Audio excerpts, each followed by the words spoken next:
दोस्तों binomial theorem का वो कंसेप्ट जो कि जेईई में सबसे ज्यादा पूछा गया है, उसको आप चुटकियों में सॉल्व कर लेंगे। आइए देखें, अगर आपको कभी भी नंबर ऑफ रैशनल टर्म्स पूछा है इन a की पावर 1 बाई बी प्लस का b की पावर 1 बाई के होल पावर n के अंदर, जहां पर a और b आपका प्राइम नंबर ही होने चाहिए, तो आप निकाल सकते हैं इसको।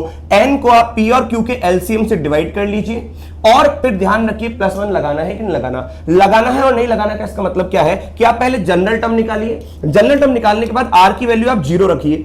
r की वैल्यू 0 रखने के बाद b की पावर 0 तो 1 हो जाएगा और r की वैल्यू यहां पे 0 रखेंगे तो n बाई p आएगा।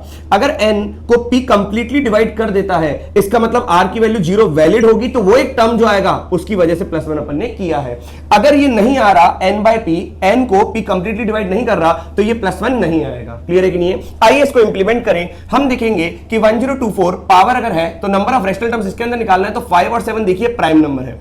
इस प्राइम नंबर के अंदर सीधा ट्रिक लगाएंगे। 1024 को एलसीएम ऑफ 2 और 8 से डिवाइड करेंगे तो 8 ही एलसीएम आएगा। अब 8 एलसीएम आएगा तो इट विल बिकम व्हाट 128। +1 लगाना है कि नहीं लगाना, उसके लिए जनरल टर्म लिखना पड़ेगा 1024 CR 5 की power 1 by 2 whole power 1024 minus r और 7 पावर r बाई 8। अब r की वैल्यू 0 रखूंगा तो ये वाला टर्म तो 1 बन जाएगा और r की वैल्यू 0 रखने पर 1024 डिवाइड बाई 2 आराम से हो जाएगा। इसका मतलब r की वैल्यू 0 चलेगी तो ये +1 भी चलेगा, तो नंबर ऑफ रैशनल टर्म्स हो जाएंगे 129। बोलो विद्यार्थियों, अब ये क्वेश्चन को आप देखिए कि अगर पावर 60 दे रखी है तो यहां पर p और q, ये a और b दोनों के दोनों प्राइम है और ये हो गया p और q, तो एलसीएम ऑफ अपन लेंगे 2 and 3, it will become what 6। तो ये हो जाएगा 6 से तो 10 आंसर आएगा।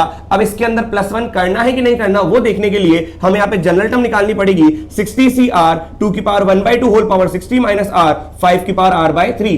r की वैल्यू अगर आप 0 रखोगे तो ये तो आपका 1 बन जाएगा। r की वैल्यू 0 रखने पर 60 बाई 2 30 हो जाएगा। इसका मतलब डिवाइड हो रहा है तो r की वैल्यू 0 वाला टर्म काउंट होगा, इसका मतलब 1 आएगा। इसका मतलब आपका आंसर 11 होगा।